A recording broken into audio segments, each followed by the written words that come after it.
नमस्कार, आप देख रहे हैं Mahakal TV Hindi news channel. Mahakal TV Hindi news channel के सभी दर्शकों का बहुत बहुत स्वागत है। मैं हूं आपके साथ अंकिता। आइए शुरुआत करते हैं आज की कुछ खास खबरों से। मुख्यमंत्री योगी आदित्यनाथ आगरा में 26 मार्च को 2 कार्यक्रमों में शामिल हुए। पहला कार्यक्रम राजामंडी स्थित दरियानाथ मंदिर पर बाबा सिद्धनाथ की स्मृति में हुआ। इसे शंखढाल नाम दिया गया, जहां पर सीएम योगी नाथ संप्रदाय के राष्ट्रीय अध्यक्ष गौरक्ष पीठाधीश्वर के रूप में शामिल हुए। यहां पर सबसे पहले सीएम योगी 500 वर्ष प्राचीन बाबा भैरवनाथ के दर्शन पूजन कार्यक्रम के दौरान विभिन्न धार्मिक अनुष्ठान हुए। इसके लिए परिसर में केसरिया और सफेद रंग से पंडाल तैयार किया गया। मंदिर की दीवारों को केसरिया रंग में रंगा गया। दूसरा कार्यक्रम सरकार के 8 साल पूरे होने पर जीआईसी मैदान पर लगाई गई प्रदर्शनी है। इसे देखने के साथ मुख्यमंत्री योगी यहीं पर 635 करोड़ रुपए की विकास योजनाओं का लोकार्पण और शिलान्यास किया और उन्होंने जनसभा को संबोधित भी किया। 45 दिनों में 66 करोड़ से अधिक श्रद्धालु जन, संत जन प्रयागराज की धरती पर आए। इतना बड़ा समागम संतों का और श्रद्धालुओं का दुनिया के अंदर इससे पहले कभी नहीं हुआ, कहीं नहीं हुआ। ये ताकत केवल सनातन धर्म में ही है। उसी सनातन धर्म को पुष्ट करने के लिए, मजबूत करने के लिए भारत की शैव परंपरा के एक प्रमुख पंथ के रूप में नाथ पंथ की अपना महत्वपूर्ण स्थान है। संप्रदाय से जुड़े हुए योगेश्वर अलग अलग उपपंथों के माध्यम से बृहत्तर भारत में आज भी सनातन धर्म के मूल्यों और आदर्शों के लिए अपने आप को समर्पित करके कार्य कर रहे हैं। रखना होगा, हमारा पंथ हो, संप्रदाय हो, कोई भी मत हो, कोई भी उपासना विधि हो, वो तभी सुरक्षित है जब सनातन धर्म सुरक्षित है। जो कुछ भी हो, सनातन धर्म के लिए समर्पण का भाव, और सनातन धर्म तभी सुरक्षित है जब देश सुरक्षित है। देश की सुरक्षा के लिए अपना सब कुछ समर्पित करना, अपने देश के लिए अपना सर्वस्व निछावर करना। और आज इसलिए भी मैं बोल रहा हूं क्योंकि योगी सिद्धनाथ जी उस परंपरा के योगी थे। उन्होंने बहुत लंबे समय तक मेरे साथ काम भी किया। लगातार इस आगरा मंडल में लगातार जागरण के किसी भी कार्यक्रम के साथ जुड़े रहते थे। आज वे हमारे बीच में नहीं है। मैं यहां पर योगेश्वर दरियानाथ जी के श्री चरणों में नमन करते हुए योगी सिद्धनाथ जी को, यहाँ की परंपरा के सभी उन योगेश्वरों को जो आज भौतिक रूप से हमारे बीच में नहीं है, उनको विनम्र श्रद्धांजलि अर्पित करता हूं। आप सबका मैं स्वागत करता हूं। शंखढाल के माध्यम से हम लोग उन्हें अपनी श्रद्धांजलि दे रहे हैं। महायोगी गुरु गोरक्षनाथ जी से ही प्रार्थना है कि वह योगी सिद्धनाथ जी को अपने चरणों में स्थान दें, उनके पारलौकिक जीवन को कल्याणमयी बनाने में अपना योगदान दें। इस विश्वास के साथ आप सबका मैं एक बार फिर से इस आगरा मंडल में ब्रज भूमि पर, जो भगवान श्री कृष्ण की लीला भूमि है, जन्म भूमि भी है, इस भूमि पर यमुना मैया के तट पर आयोजित इस कार्यक्रम में आप सबका मैं हृदय से एक बार फिर से स्वागत करता हूं, अभिनंदन करता हूं। संकल्प ले लिया तो होकर के रहेगा।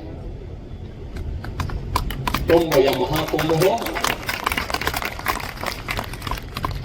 अयोध्या में श्री राम जन्मभूमि पर मर्यादा पुरुषोत्तम प्रभु श्री राम के भव्य और दिव्य मंदिर के निर्माण का कार्य,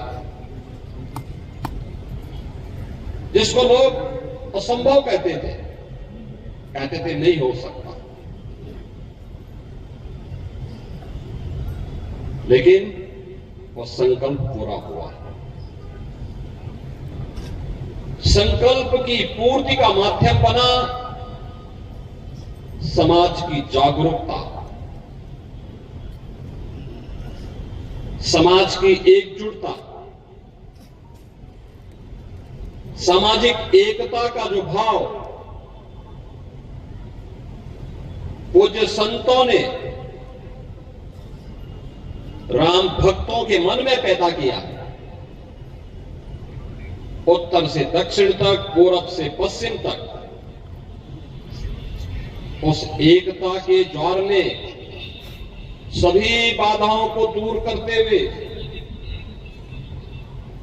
सभी बाधाओं को पार करते हुए राम जन्मभूमि के आंदोलन को इतना प्रचंड तेज के साथ भर दिया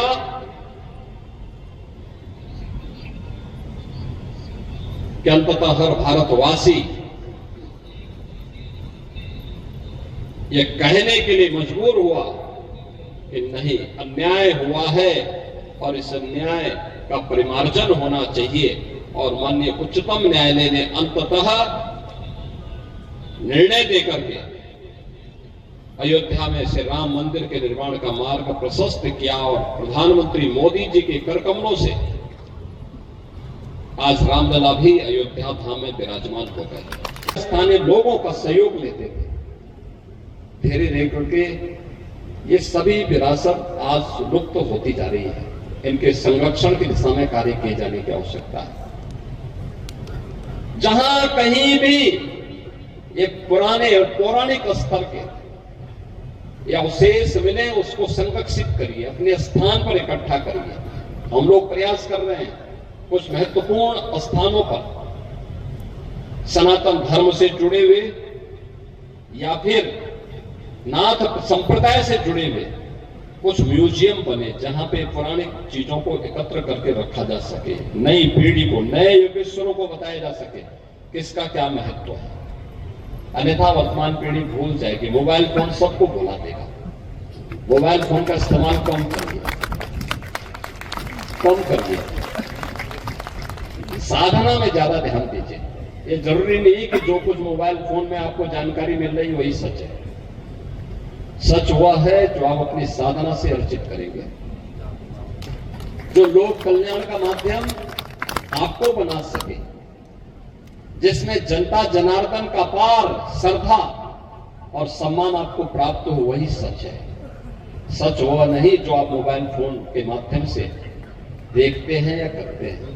साथियों के मन में भी एक उत्साह का भाव जागृत हुआ। जिन्हें कहीं पे तलवार के बल पर, कहीं ताकत के बल पर दबाया गया है, उनके मन में भी भाव पैदा हुआ है कि अपने मूल्यों और अपने आदर्शों के लिए एकजुट होकर के लड़ी जाने वाली कोई भी सतत लड़ाई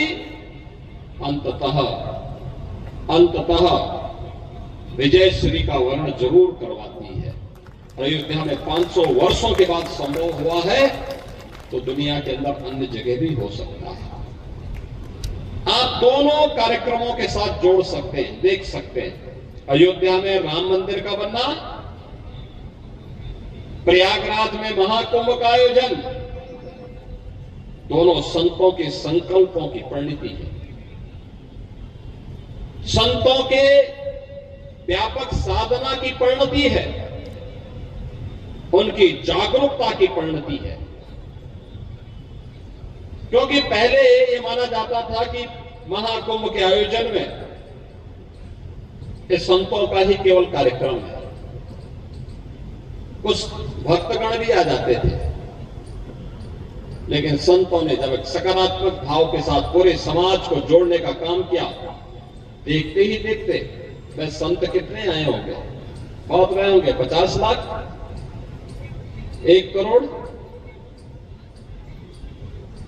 इससे ज्यादा साधु, संत, योगेश्वर, पुजारी, इन सबको मिला लें तो 50 लाख से अधिक संख्या नहीं रही होगी। लेकिन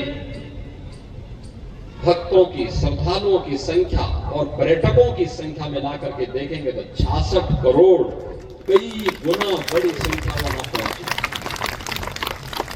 ये व्यापक जन जागरण है। सनातन का गौरव दुनिया के अंदर बढ़ा है, दुनिया अभिभूत है। और जो कार्य आज के समय में आप सभी पूज्य संतों के द्वारा, योगेश्वरों के द्वारा देश के अलग अलग क्षेत्रों में आज जन जागरण के अभियान के साथ जुड़ रहे हैं। बड़ी विशिष्ट परंपरा है भारत के सनातन धर्म की। जन जागरण का अनेक कार्यक्रम उनके माध्यम से बहुत बिना किसी प्रचार के संचालित होता है और इसको इसी रूप में आगे बढ़ाना भी चाहिए। बिना किसी प्रोपोगंडा का होता है, बिना किसी प्रचार के कार्यक्रम होते हैं।